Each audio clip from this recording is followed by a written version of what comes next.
Alright, hi guys, it's Jan from IiD, and I was trying to disassemble my computer so I could check on like my CPU socket because for some reason I'm getting some random BSODs, and I thought it might be attributed to a bent CPU pin that I have known about and haven't really dealt with in a while, so just want to check on that. And it looks like it was properly in, so I don't know what's causing this BSOD, but anyway, the purpose of this video is since it was already disassembled, I might as well continue with it and show you guys some tips when building in the SilverStone FT03-Mini. Okay, so for those who don't know how couple updates that I'm going to say on this one. I replaced my normal screws for the power supply with, larger thumb screws. It's really hard to see.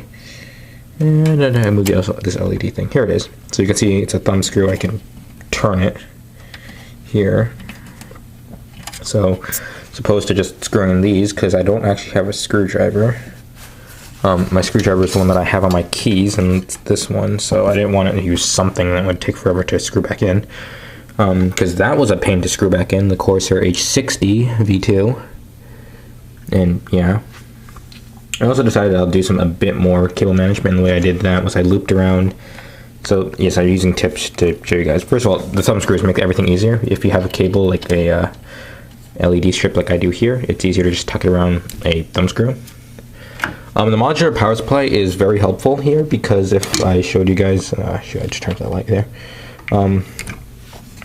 If I show you that I put the HDD bracket here, you can see that there is like minimal space between the power supply and here, and by default a modular power supply is going to leave like 2 centimeters, and you have to have a cable run out of it, so it's going to be 2 centimeters plus a cable running out of it, and having just running out from one side and bending it all over there is a lot easier here. I feel like the SilverStone 450 watt power supply, the modular one, is just not optimized. It kind of is optimized for this case, but it kind of isn't in a sense, with that little protrusion in the back.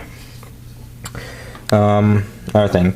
When I did my time-lapse video, I showed you guys I had the fan oriented upward. I decided it'd be better to orient it downward. I've had this change. I made it when I did the build. I just never videoed it. Because when you have the air come off the radiator through the fins, there is absolutely no air coming over up here into the fan. It's going to like feed over from around there. And especially if you have the modular power supply, you're going to get absolutely no air towards that PSU, and it's just going to ramp up the fan a lot more than it has to. It's going to make everything louder. So air will be able to, even with the HD bracket sorry, I'm just looking at this and hoping you guys are getting it. Air will go down here and then up through here. That's another reason why you also want to have a water block, because, or not a water block, well, an all-in-one cooler, because you're going to have, if you have an air cooler here and you have the fan oriented down here, something's going to starve because they're going to keep fighting for airflow up and down and whatnot, and it's just not going to be awesome for the case. Another thing, if you're not going to have an HDD in your case, just take out the HD bracket. It just impedes airflow going through here, because air just has to go maneuver around to get to the power supply. Especially if you have a higher profile memory like I do right here, it's going to have to go up and around and down and up into the power supply, and it's not pretty for the power supply. Another thing, I videoed it, but I never actually uploaded it. This plastic compartment, there are screws holding in here, and these front panel connectors, I don't know why they're so long. They're ridiculously long, and it's gonna run like less than a foot, and the cables are longer than a foot, so I don't know why they made them so long. You can actually take off this compartment and hide away some of the cables inside here, because this is all front panel connectors over here, and then you just have to hide them and coil them around here, and then you make nice short runs. You can kind of see it here to your front panel connector headers over there. I also did that with the HD audio cable here. Another problem with not just one problem you have when you route the HD audio cable is that the HD audio and the USB 3 are pretty thick, so I can't really fit the USB 3 cable here. So what I did is I just had it go down, loop around, down here, so it's against the side panel. It's not gonna really impede airflow there. Another thing I did was I had the CPU fan header, or the H60 water block, just coil around that USB cable there, so it just feeds in there into the CPU fan header here. For the AP141 fan, I just had the cable come out from its normal hole and then go around the radiator, down, and then into its fan header there. You might also want to have higher profile memory. Like, I'm not saying it because it helps with airflow, but it helps to cool memory, the RAM sticks, because you're going to have a 24-pin connector here, and you're just going to go hit a 24-pin as opposed to hitting here, so it just helps to cool off that RAM. The chipset gets abnormally hot, but you know, it's a chipset cooler. It's not supposed to get that hot unless you're doing some intense work on it, so you know, that is what it is. What I kind of regret not doing is I have this SATA cable here, which runs all the way around the tubing for the H60 into my SSD down here. I really wish when I did it I could have routed the cable under the radiator and into there, but it's not bad. I can't do it now because the cable, like here, the SATA cable has a locking mechanism, and with the graphics card there I can't really remove it, so I can't route it right now.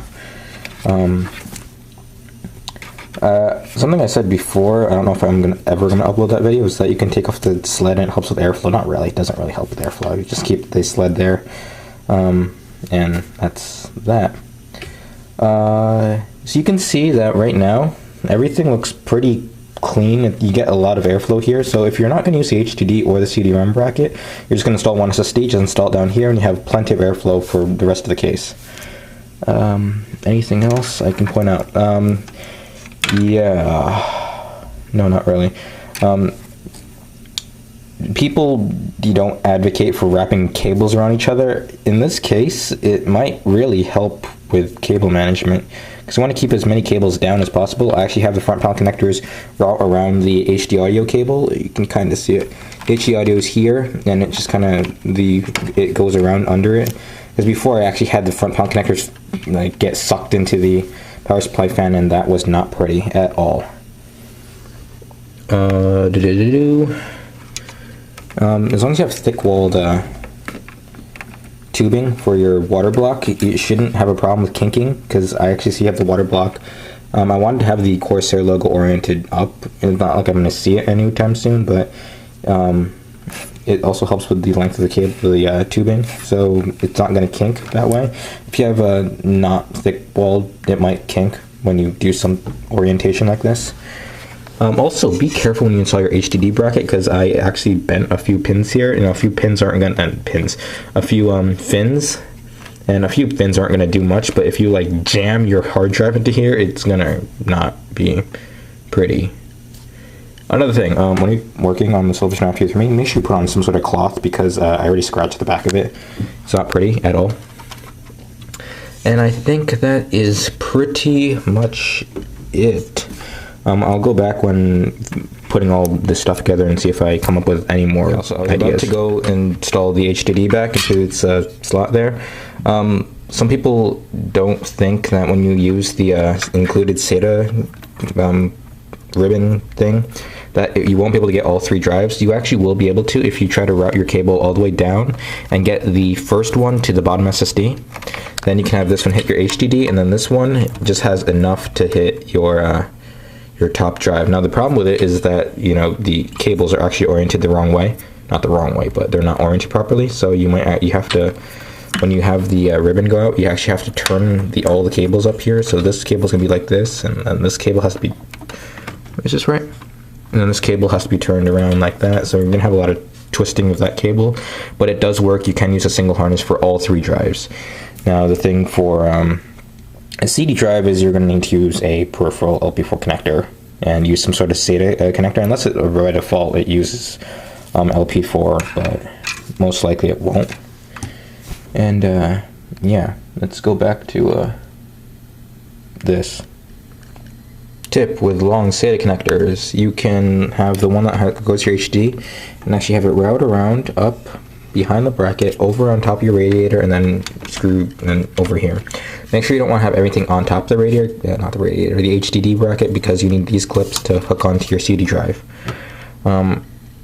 Another thing, you don't want, if you're not going to use a CD drive and you're going to use an HD bracket, have both of them, because this needs to clip in, or else it's just unsupported. It's just supported by two clips, and this thing could just ram into your radiator, and it's not pretty at all.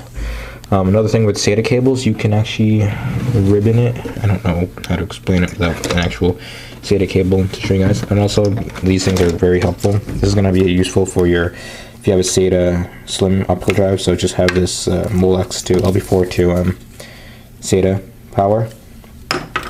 I was saying, what you might want to do is, when you have a SATA cable and you're doing a short run, twist the cable and just do it like this. It shortens the cable a lot if you just continue twisting it like this.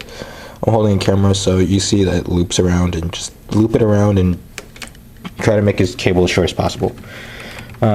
Also try to make your cables press against the side panel. It helps with, airflow is not going to go through your side panel anyway because it's just a solid piece of aluminum.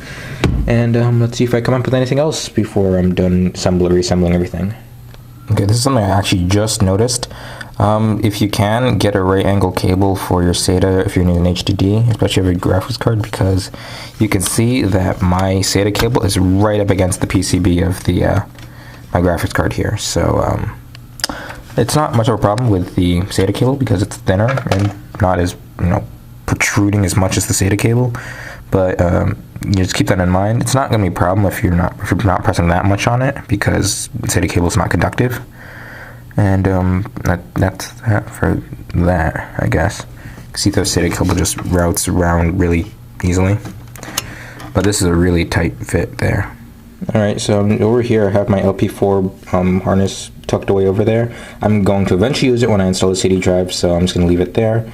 It's not going to impede with airflow because air doesn't even come through that area there, just free space. You can put a fan controller in there. There's only a fan, really, so don't have to worry too much about that. Another thing I wanted to show you guys is, here is the bracket for the 2.5-inch drive and the CD-ROM drive.